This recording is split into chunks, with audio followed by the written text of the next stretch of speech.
There is a battle happening for our children, not on distant battlefields, right inside their phones, through social media, through games, through people who see innocence not as something to protect, but something to exploit.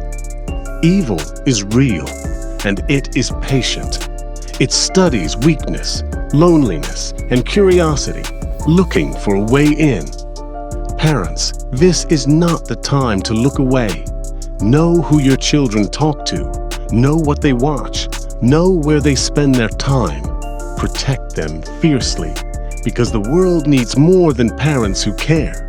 It needs parents who are willing to stand guard. The greatest gift you can give your children is not comfort. It is protection, guidance, and a foundation in God. Because darkness is real, but so is the light.